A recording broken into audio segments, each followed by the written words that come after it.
하나님 말씀 보겠습니다. 신명기 19장 1절부터 13절까지 제가 읽습니다. 내 하나님 여호와께서 이 여러 민족을 멸절하시고 내 하나님 여호와께서 그 땅을 내게 주심으로 내가 그것을 받고 그들의 성읍과 가옥에 거주할 때에 내 하나님 여호와께서 내게 기업으로 주신 땅 가운데서 새 성읍을 너를 위하여 구별하고 내 하나님 여호와께서 내게 기업으로 주시는 땅 전체를 새 구역으로 나누어 길을 닫고 모든 살인자를 그 성읍으로 도피하게 하라. 살인자가 그리로 도피하여 살만한 경우는 이러하니 곧 누구든지 본래 원한이 없이 부지 중에 그의 이웃을 죽인 일, 가령 사람이 그 이웃과 함께 벌목하러 삼림에 들어가서 손에 도끼를 들고 벌목하려고 찍을 때에 도끼가 자루에서 빠져 그의 이웃을 맞춰 그를 죽게 함과 같은 것이라. 이런 사람은 그 성읍 중 하나로 도피하여 생명을 보존할 것이니라. 그 사람이 그에게 본래 원한이 없으니 죽이기에 합당하지 아니하나 두렵건대 그 피를 보복하는 자의 마음이 복수심에 불타서 살인자를 뒤쫓는데 그 가는 길이 멀면 그를 따라 잡아 죽일까 하노라. 그러므로 내가 네게 명령하기를 새 성읍을 너를 위하여 구별하라 하노라. 내 하나님 여호와께서 내 조상들에게 맹세하신 대로 내 지경을 넓혀 내 조상들에게 주리라고 말씀하신 땅을 다 내게 주실 때에 또 너희가 오늘 내가 너희에게 명하는 이 모든 명령을 지켜 행하여 내 하나님 여호와를 사랑하고 항상 그의 길로 행할 때에는 이 셋 외에 새 성읍을 더하여 내 하나님 여호와께서 내게 기업으로 주시는 땅에서 무죄한 피를 흘리지 말라. 이같이 하면 그의 피가 내게로 돌아가지 아니하리라.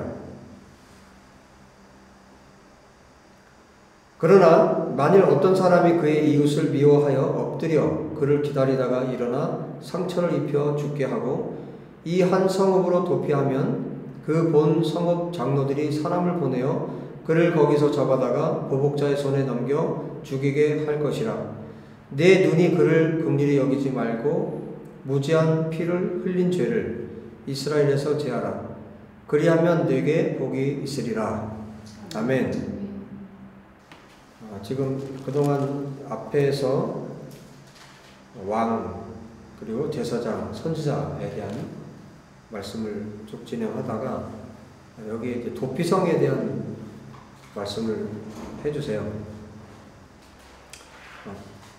도피성은 히브리 말로 미클라트라는 말인데, 미클라트는 도피성이라고도 말할 수 있고, 그 다음에 피난처, 그리고 은신처.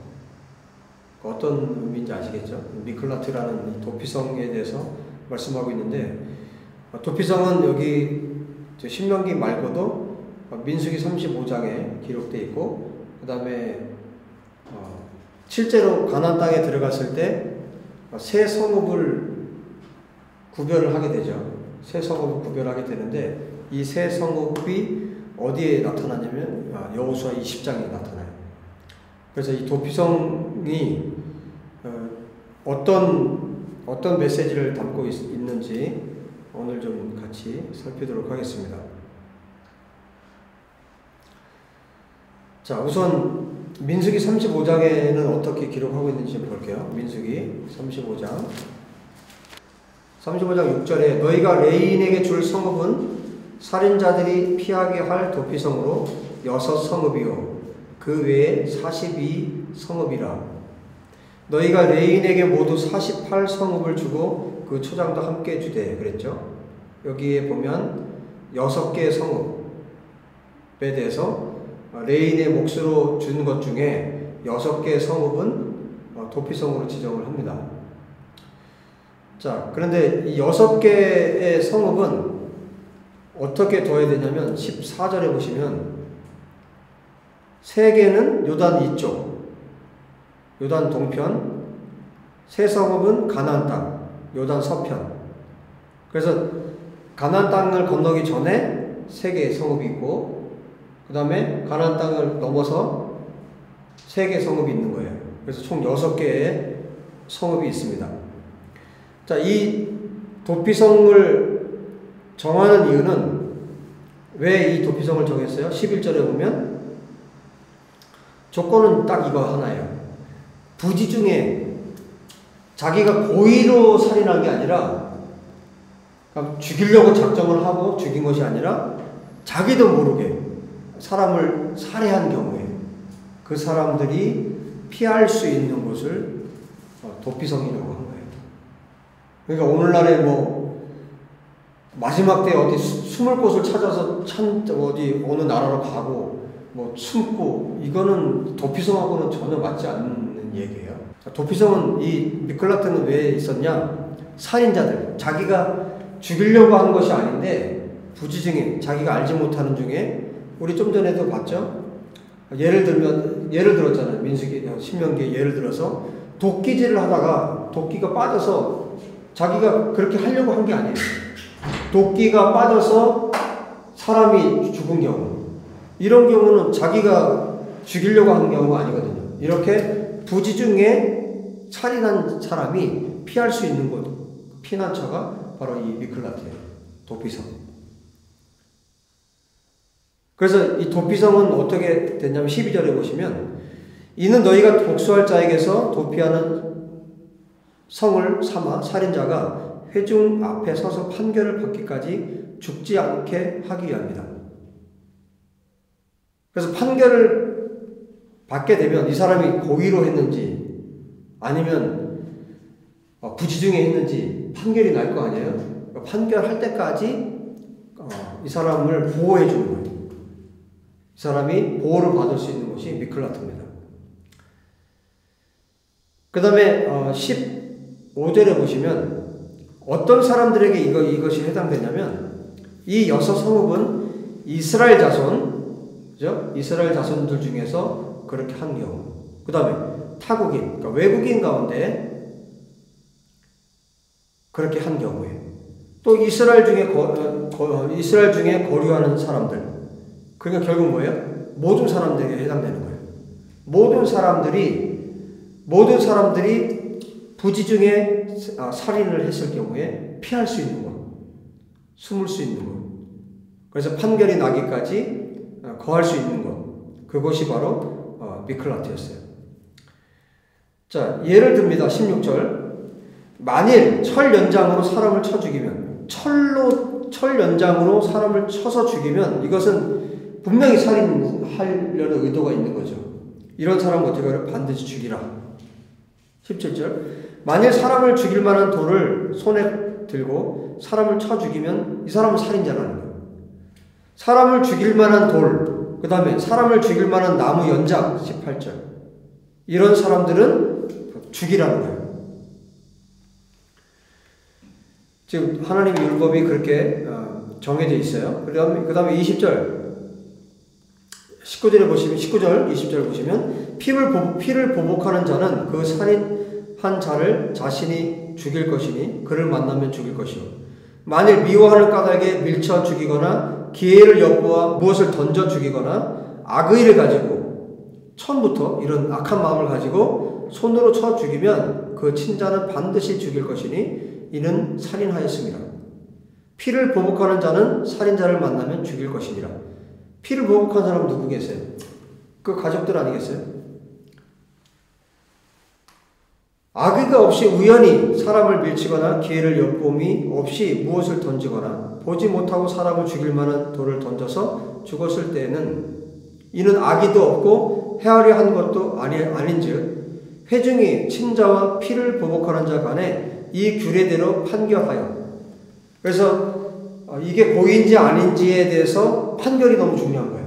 판결을 하고 그 다음에 또 하나의 조건이 있는데 아주 중요한 조건입니다. 25절. 피를 보복하는 자의 손에서 살인자를 건져내어 그가 피하였던 도피성으로 돌려보낼 것이요. 그는 언제까지 거기 도피성에 머물러야 되냐면 거룩한 기름 부음 받은 사람 누굽니까? 메시아. 기름 부음 받았다는 건 메시아라는 거죠. 자, 거룩한 기름 부음을 받은 대제사장이 죽기까지 거기에 거하는 거예요. 대제사장이 죽을 때까지. 그런데 그 살인자가 어느 때든지 그의 피하였던 도피성 지경 밖으로 나가면 그때는 어떻게 됩니까? 27절 피를 보복하는 자가 도피성 지경 밖에서 그 살인자를 만나 죽일지라도 피 흘린 죄가 없나니 도피성 안에 있을 때만 보호를 받을 수 있어요. 도피성 밖으로 나가는 순간 이 사람을 죽여도 피해 보복자가 죽여도 할 말이 없어요. 그게 법으로 지정된 겁니다. 28절에 보시면 이는 살인자가 대제사장이 죽기까지 그 도피성에 머물러야 할 것임이라 대제사장이 죽은 후에는 그 살인자가 자기 소유의 땅으로 돌아갈 수 있느니라. 자, 이렇게 지정을 해 주셨어요. 대제사장이 죽기 전에는 나갈 수 없고 죽은 후에는 자기 집으로 자기 성으로 돌아갈 수 있게 하나님이 하셨습니다. 자, 여기에 대해서는 분명히 예수와 메시아하고도 연결이 되고 있죠. 자, 계속 보시면 29절 이는 너희의 대대로 거주하는 곳에서 판결하는 규례라. 사람을 죽인 모든 자 곧 살인한 자는 증인들의 말을 따라서 죽일 것이나 한 증인의 증인만 따라서 죽이지 말 것이요. 증인이 한 사람 가지고는 안 되는 거예요. 고의로 살인죄를 범한 살인자는 생명의 속죄를 받지 말고 반드시 죽일 것이며 고의로 살인한 자는 반드시 죽이게 돼 있어요.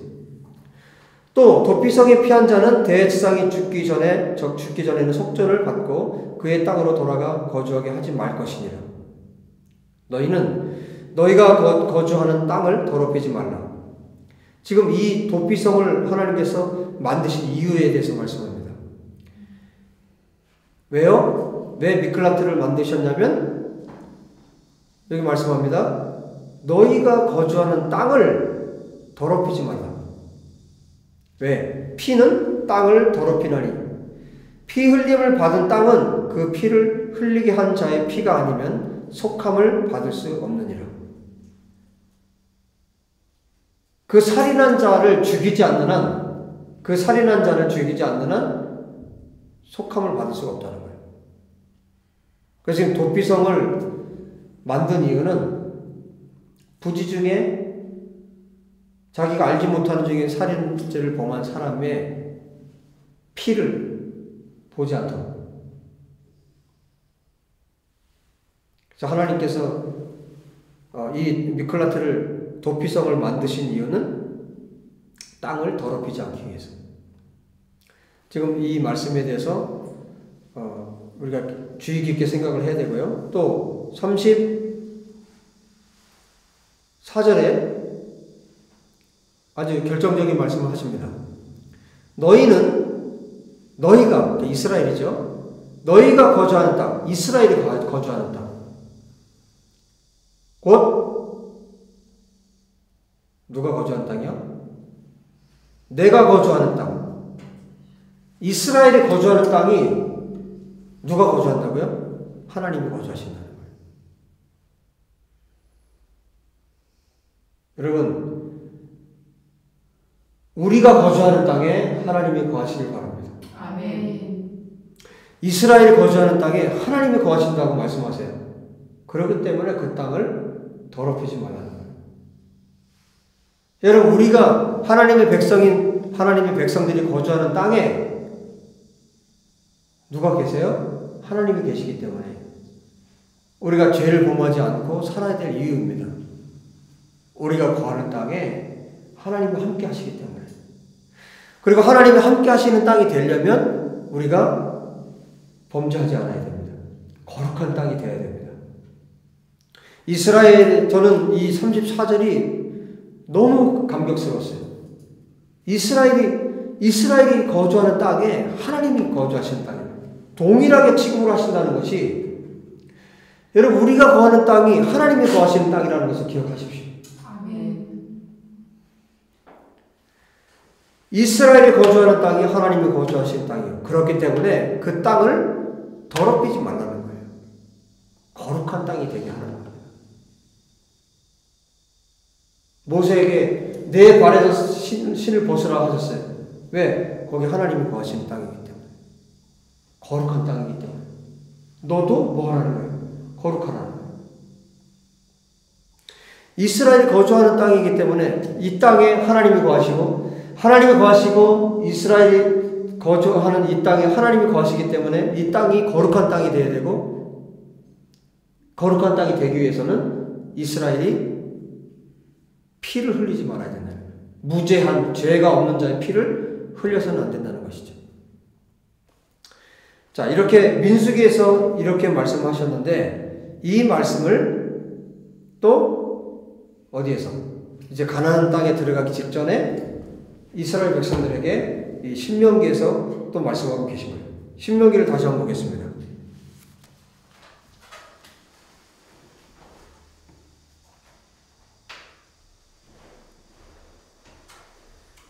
지금 2절에 보시면 내 하나님 여호와께서 내게 기업으로 주신 땅 가운데 새 성읍을, 이제 여기는 어디예요? 가나안 땅이잖아요. 새 성읍을 너를 위하여 구별하고 이 땅을 어떻게 하라고 말씀하시냐면 내 하나님 여호와께서 내게 기업으로 주시는 땅 전체를 새 구역으로 나눠요. 새 구역으로 나눠서 길을 닫고 모든 살인자를 그 성읍으로 도피하게 하라. 왜 이렇게 새 구역으로 나눴냐면 새 구역으로 나눠서 세 개의 성읍이 있을 거 아니에요. 도피성이. 그러면 여기 뭐냐면 이제 전체 지역을 봤을 때 세 구역으로 나누고 가장 빠르게 피할 수 있는 곳에다 위치를 정하는 거예요. 안 그러면 그 도피성을 가야 되는데 몇 날 며칠 걸려야 된다면 가는 중에 죽기 때문에, 가는 도중에 보복을 당해요. 죽게 돼 있어요. 재판도 못 받아보고 정말 이 사람이 고의로 그런 건지 실수로 그런 건지 정말 살인자인지 판결도 못 받아보고 중간에 죽기 때문에 길을 닦아놓으라는 거예요. 빠르게 갈 수 있도록. 그리고 이제 또 예를 들어서 또 여기 말씀하잖아요. 살인자가 그리로 도피하여 살만한 경우에 대해서 말씀을 합니다. 원한 없이 부지 중에 이웃을 죽였을 때 그 이야기를 하고 계신 거예요. 새 성읍을 구별해야 되고 그것으로 빠르게 피할 수 있도록. 자, 7절을 보시면요. 이것을 왜 구별해야 되냐면 7절에 그러므로 내가 내게 명령하기를 새 성읍을 너를 위하여 구별하라 했어요. 이 성읍을 구별하는 것은 너를 위하여, 그러니까 이스라엘을 위해서 구별하라고 말씀하고 계십니다. 자, 그런데 여기서 또 신명기에서 또 중요하게 봐야 될 것이 있어요. 뭐냐면 9절 10절입니다. 또 너희가 오늘 내가 너희에게 명하는 이 모든 명령을 지켜 행하여 내 하나님 여호와를 사랑하고 항상 그의 길로 행할 때에는, 신명기에서 계속 그동안 하셨던 말씀이 이 말씀이잖아요. 하나님의 말씀을 지키는 것, 하나님을 사랑하는 것. 그랬을 때 이스라엘에게 하나님께서 이러이러한 복들을 주시겠다고 계속해서 신명기를 통해서 말씀하셨죠. 그 말씀을 또 하고 계세요.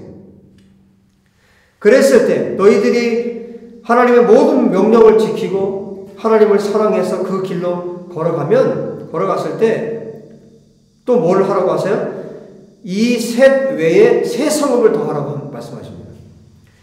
지금 6개 성읍이었는데 하나님의 말씀을 너희들이 잘 지키고 끝까지 그 길로 걸어가면 하나님께서 영토를 주실 거라는 거예요. 더 많은 영토를. 하나님께서 약속하신 영토를.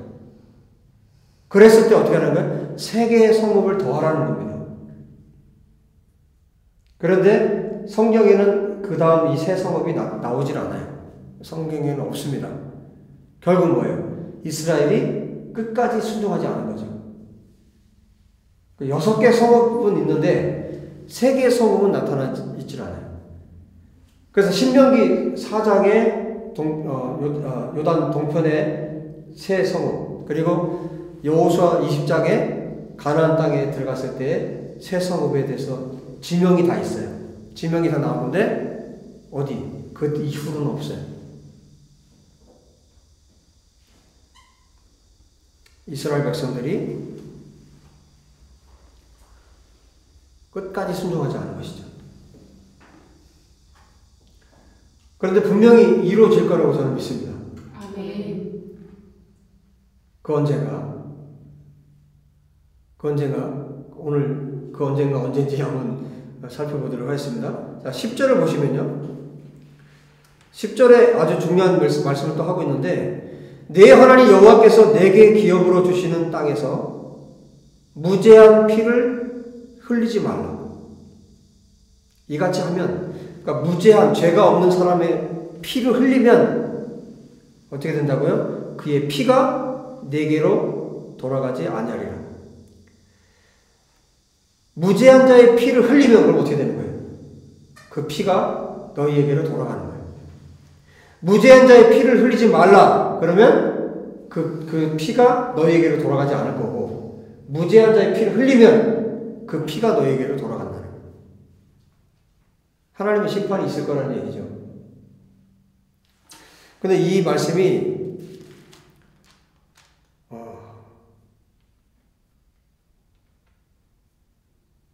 그 다음에 그 뒤를 한번 보실래요? 21장.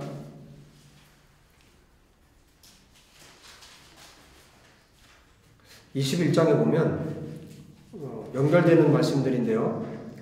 21장 5절에 보시면 레위 자손 제사장들도 그리로 갈지니 그들은 내 하나님 여호와께서 택하사 자기를 섬기게 하시며 또 여호와의 이름으로 축복하게 하신지라 자라 모든 소송과 모든 투쟁이 그들의 말대로 판결될 것이니라.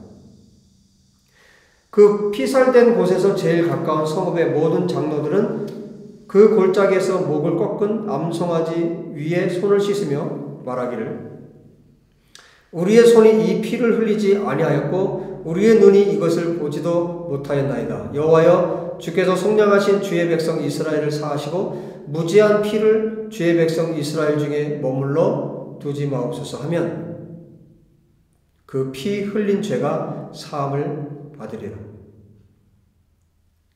자, 이게 어떤 경우냐면 1절에 말씀하시죠.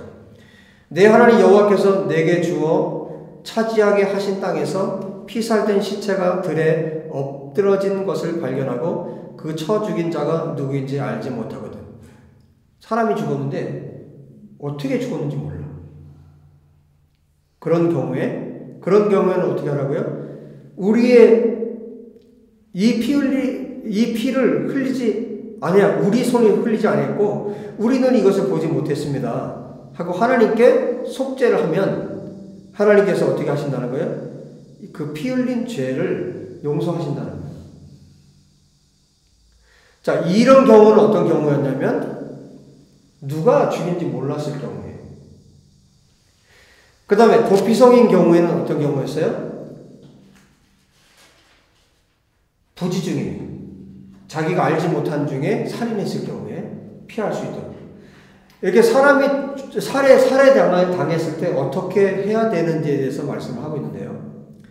그러니까 사람이 죽는 것에 대해서 하나님이 굉장히 심각하게 여기신다는 거예요. 그래서 십계명 가운데 여러분 십계명은 모든 계명 위에 있습니다. 이 십계명 아래에서 모든 계명이 흘러나오는 거예요. 그래서 계명도 이 순서가 있어요. 차등이 있다는 얘기예요. 십계명은 너무너무 중요하고 1계명은 너무너무 중요한 계명이에요. 모든 계명 위에 1계명입니다. 그리고 이 십계명 안에 어떤 계명이 있어요? 살인하지 말라고 있어요.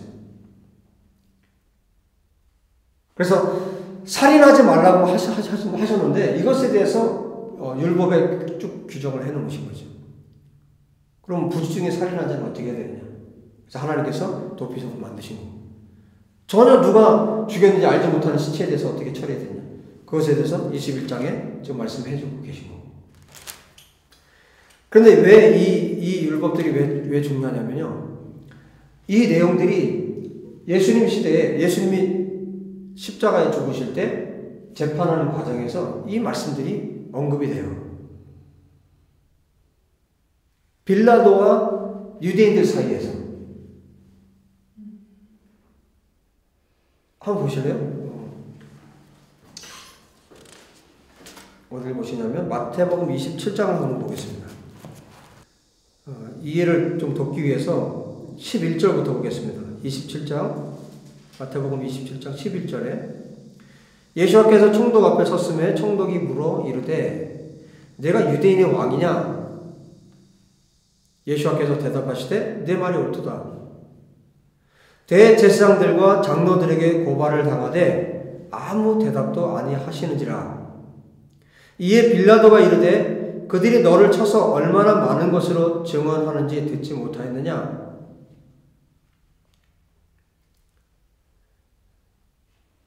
여러분 증언도 한 사람 갖고 안 된다고 그랬죠? 그때 수많은 사람들이 대제사장, 장로 할 것 없이 전부 다 증인이래요. 그러니까 예수와를 죽이기 위해서 사람을 죽일 때 율법에 사람을 죽일 때는 사람을 판결해서 죽일 때는 두세 사람 이상의 증인이 있어야 돼요. 그런데 증인이 넘치는 거예요 지금. 예수님을 죽이기 위한 증인이 넘치는 거예요. 가짜 증인들이죠. 그런데 이런 것들을 대제사장, 그때 장로들 이 사람들이 뭘 잘 알아요? 성경을 너무 잘 아는 거예요. 율법을 토라를 너무 잘 알아요.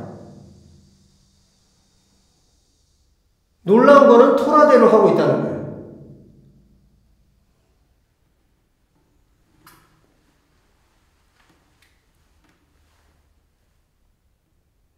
이에 빌라도가 이르되 그들이 너를 쳐서 얼마나 많은 것으로 증언하는지 듣지 못하였느냐 하되 한마디도 대답하지 아니하시니 총독이 크게 놀라워하더라. 명절이 되면 총독이 무리의 청원대로 죄수 한 사람을 놓아주는 전례가 있더니 그때 바라바라 하는 유명한 죄수가 있는데 누구나 다 아는 죄수, 반드시 죽어야만 하는 죄수죠. 그들이 모였을 때 빌라도가 물어 이르되 너희는 내가 누구를 너희에게 놓아주기를 원하느냐? 바라바냐? 그리스도라 하는 예수하냐? 하니 이는 그가 그들의 시기로 예수와를 넘겨준 줄 알미더라. 이 대제사장들, 장로들, 이 유대인들은 왜 넘겨줬어요? 시기 때문에. 예수와를 시기함으로. 이거를 지금 빌라도가 알고 있어요. 19절. 총독이 재판석에 앉았을 때에 그의 아내가 사람을 보내어 이르되 저 옳은 사람에게 아무 상관도 하지 마옵소서. 오늘 꿈에 내가 그 사람으로 인하여 애를 많이 태웠나이다 하더라. 빌라도의 부인이 꿈을 꿨는데 꿈자리가 너무너무 안 좋았던 거죠. 꿈에. 너무너무 시달렸어요. 그것을 전달을 했어요. 그 꿈 내용을, 꿈을. 20절. 대제사장들과 장로들이 무리를 권하여 바라바를 달라 하게 하고 예수와를 죽이자 하게 하였더니 총독이 대답하여 이르되 둘 중에 누구를 너희에게 놓아주기를 원하느냐? 바라바로소이다. 빌라도가 이르되 그러면 그리스도라 하는 예수와를 내가 어떻게 하랴? 그들이 다 이르되 십자가에 못 박혀야 하겠나이다. 나무에 달린 자는 저주를 받은 자, 하나님께 저주를 받은 자만 십자가에 나무에 달려 죽죠. 23절. 빌라도가 이르되 어찌 미냐? 무슨 악한 일을 하였느냐? 그들이 더욱 소리질러 이르되 십자가에 못 박혀야 하겠나이다. 빌라도가 아무 성과도 없이 도리어 밀란이 나르는 것을 보고 물을 가져다가 무리 앞에서 손을 씻으며 이르되 이 사람의 피에 대하여 나는 무죄하니 너희가 당하라. 이 사람의 피에 대해서 나는 죄가 없다 하고 손을 씻은 거예요. 그러면 죄가 없어지나요?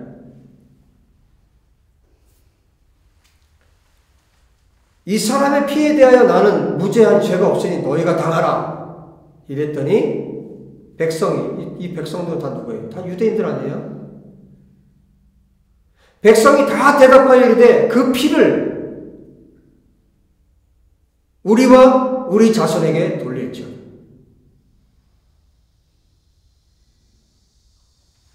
이거 너무 끔찍한 말을 했어요.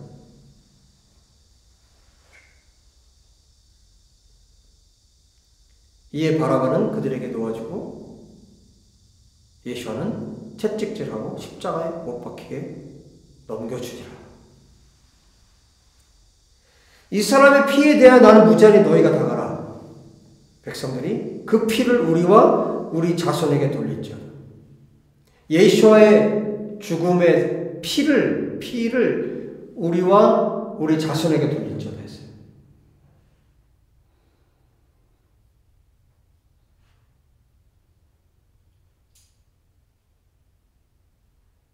그야말로 정말 끔찍한 말을 한 겁니다. 끔찍한 말.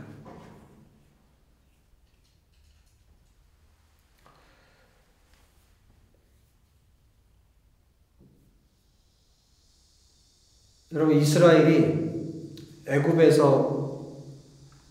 땅에서 살았을 때, 종살이 하면서 살았을 때, 그 땅에서 430년 만에 하나님을 건지셨어요.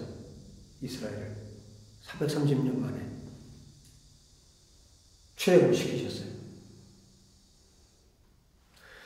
그리고 바벨론에 이스라엘이 포로로 끌려갔을 때, 하나님이 어떻게 하셨습니까? 몇 년 만에 돌아왔습니까? 70년 만에 바벨론에서 돌아왔어요.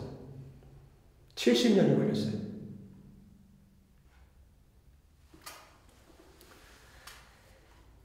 그리고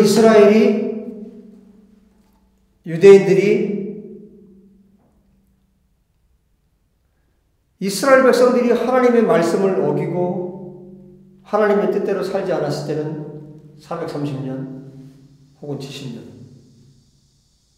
하나님께 불순종했을 때. 그런데 아들을 죽였을 때는 2000년.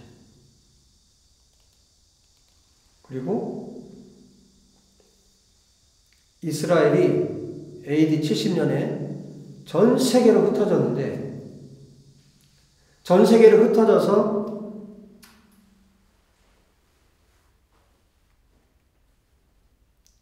거의 2000년 가까이, 그리고 심지어 지금도 고통 가운데 있어요. 로마서 11장에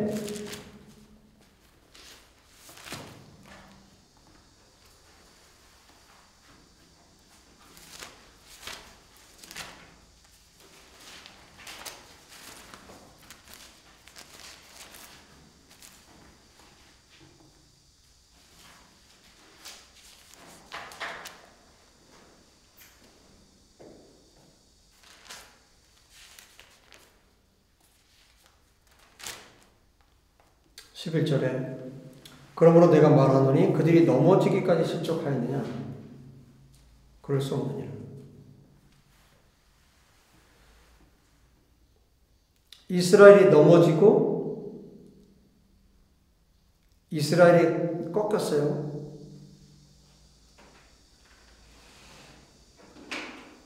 이건 뭘 말하냐면 정말 혹독한 고통과 고난을 말하는 거죠.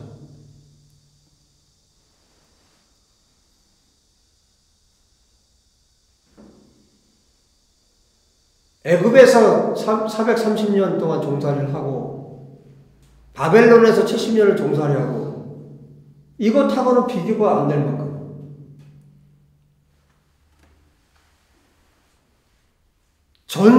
이제는 전 세계로 흩어져서 이스라엘이 완전히 정말 부러질 정도로, 꺾일 정도로 넘어져 버렸어요.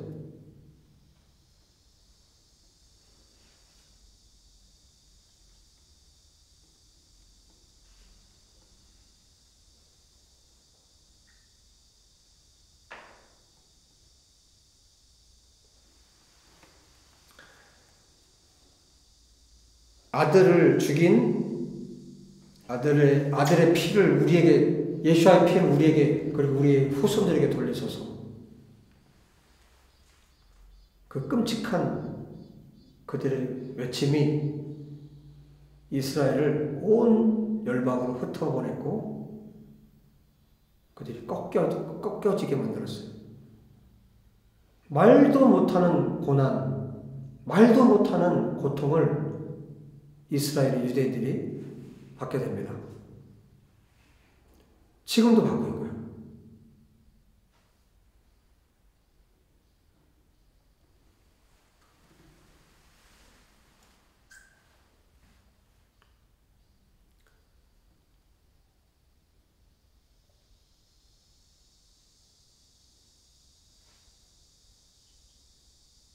그래서 17절에 이렇게 말씀하죠. 또한 가지 얼마가 꺾이었는데 돌 감람나무인 내가 그들 중에 접붙임이 되어 창 감람나무 뿌리의 진액을 함께 받는 자가 되었은즉 그 가지들을 향하여 자랑하지 말라. 자랑할지라도 내가 뿌리를 보존하는 것이 아니요 뿌리가 너를 보존하는 것이니라.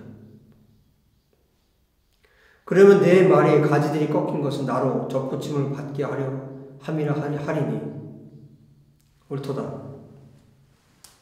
그들은 누구예요? 이스라엘. 그들은 믿지 아니함으로 꺾였고 예수를 믿지 아니함으로 예수를 믿지 않음으로 꺾였고 너는 이방인들이죠. 너는 믿음으로 섰느니라. 높은 마음을 품지 말고 도리어 두려워하라. 하나님이 원가지들도 아끼지 아니하셨은즉 너도 아끼지 아니하시리라. 이스라엘은 믿지 않음으로 꺾였어요. 예수를 믿지 않음으로 그분이 메시아인데 메시아를 믿지 않음으로 심지어 십자가에 내어줬어요. 소리를 지르면서 대제사장들, 장로들, 백성들이 함께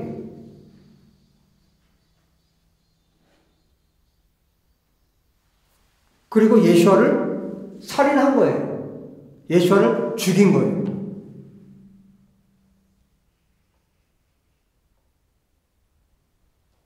이스라엘이 고의로 죽였다고요. 예수를.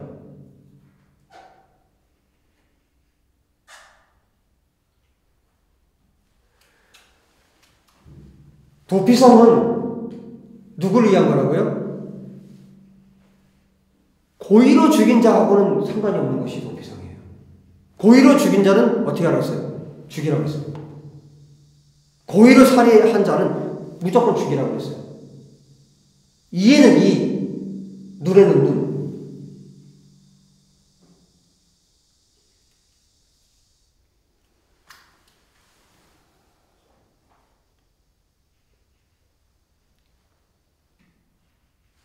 그럼 이스라엘은요?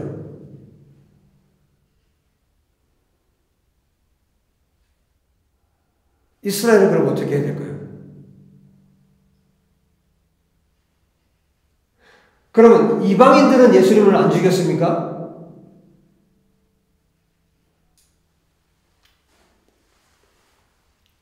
나는 예수님을 죽이지 않았는데요. 나는 예수님을 죽인 것과 상관이 없는데요. 그럼 우리도 예수님하고 상관이 없어요.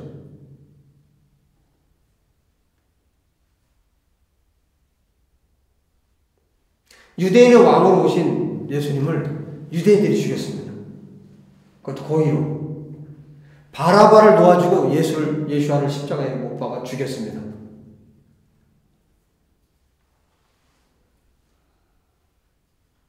도피성은 부지 중에 죽인 사람만 갈 수 있는 곳이에요. 그러면 나머지는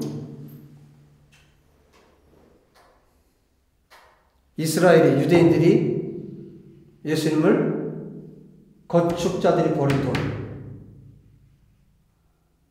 이스라엘, 건축자들은 이스라엘 아니에요? 이스라엘이 버렸어요. 예수를 버렸어요.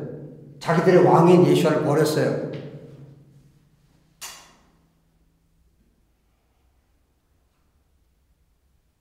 도피성은 부지중에 살인한 사람들이 피할 수 있는 거예요. 그럼 이 사람들은요? 피할 곳이 없어요. 예수를 고의로 죽인 이스라엘은 피할 곳이 없다고. 도피성으로 가면 어떻게 될까요? 이들은 도피성으로 갔다고 생각해 보세요. 그럼 이스라엘이 어떻게 될까요? 이 대제사장들, 장로들, 이 백성들은 어떻게 될까요? 도피성으로 피한다고 한다고 하면 율법대로 죽임을 당해요. 도피성에서도 받아주지 않습니다.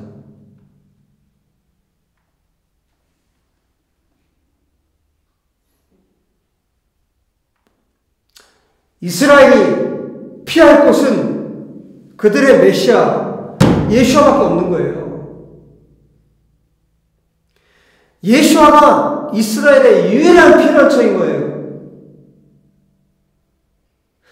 우리가 이 도피성에 대해서 성경에서, 민수기에서, 신명기에서, 또 여호수아에서 말씀하고 있지만 이스라엘이 피할 수 있는 이스라엘의 피난처는 오직 그들의 메시아밖에 없는 거예요. 자기들이 죽인 메시아께로 돌아가는 것밖에 없는 거예요. 사도행전을 볼까요?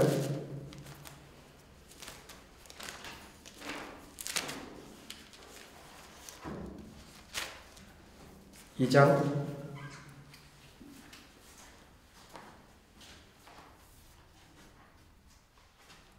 36절. 그런즉 이스라엘 온 집은 확실히 알지니 너희가 십자가에 못 박은 이 예수와를 하나님이 주와 그리스도가 되게 하셨느니라. 그들이 이 말을 듣고 마음에 찔려 베드로와 다른 사도들에게 물어 이르되 형제들아 우리가 어찌할꼬. 베드로가 이르되 너희가 회개하여 각각 예수와 그리스도의 이름으로 세례를 받고 죄사함을 받으라. 그리하면 성령의 선물을 받으리니 이 약속은 너희와 너희 자녀와 모든 먼데 사람 곧 주 우리 하나님이 얼마든지 부르시는 자들에게 하신 것이라 하고 또 여러 말로 확증하며 권하여 이르되 너희가 이 패악한 세대에서 구원을 받으라 하니 그 말을 받은 사람들은 세례를 받음에 이날에 신도의 수가 3,000이라 더하더라. 이스라엘이 십자가에 예수를 못 박은 이스라엘이 구원받을 수 있는 길은 그들의 메시아에게로 십자가에 못 박혀 죽으신 메시아에게로 돌아가는 방법밖에 없는 거예요. 이스라엘의 유일한 피난처가 예수이십니다. 지금 이스라엘이 예수와께로 돌아와야 돼요. 예수를 죽인 그 민족이 구원받을 수 있는 길은 예수와께로 돌아오는 길 밖에 없어요. 그들뿐만 아니라 우리도 이방인들도 여기 말씀해주고 있죠. 39절에 이 약속은 너희와 너희 자녀와 모든 먼데 사람 유대인을 포함한 모든 이방인들까지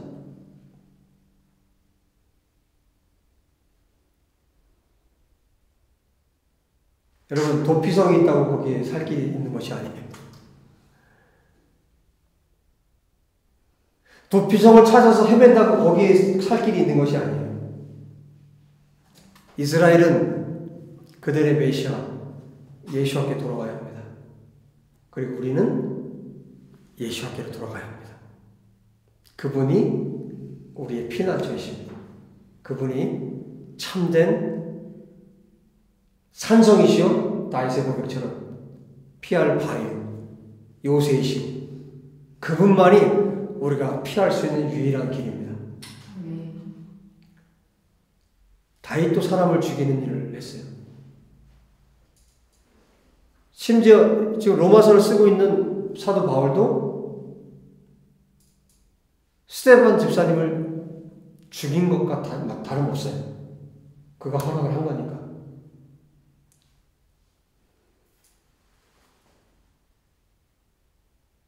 모든 사람들의 피난처 오직 예수만이 우리의 유일한 피난처이십니다. 우리의 유일한 미클라트가 바로 예수이십니다. 도피성을 왜 하나님께서 세우라고 하셨고 왜 그 도피성에 대한 메시지를 남겨놨을까? 우리가 피할 곳은 정말 진짜 미클라트는 예수님이라는 거예요. 예수라는 거예요. 메시아밖에 우리가 피할 곳이 없다는 것을 주님 우리에게 확연하게 가르쳐 주시기 위해서 도피성의 메시지를 우리에게 주고 계시다는 거예요. 여러분, 이 마지막 날들을 우리가 살고 있는데, 마지막 때에 살고 있는데, 우리가 피할 곳은 그 어떤 나라도 아니고 그 어떤 토벌도 아니고 오직 예수와 우리 주님이십니다. 기도합시다. 하나님, 수많은 사람들이 피할 곳을 찾고 수많은 사람들이 안전하기 위해서 돈을 벌고 모으고 수많은 사람들이 건강을 위해서 노력을 하고 수많은 사람들이 재난과 고통을 당하지 않기 위해서 애를 씁니다. 그러나 하나님의 심판은 그 누구도 피할 수 없음을 인정하고 고백합니다. 하나님, 우리 유일한 단 하나뿐인 미클라트, 단 하나뿐인 피난처요, 요새요, 산성이요, 피할 바위가 되시는 우리 주 예수와를 찬양합니다. 우리가 예수와께 피하기를 원하고 예수와 안에 거하기를 원하고 예수와 함께 있기를 원합니다.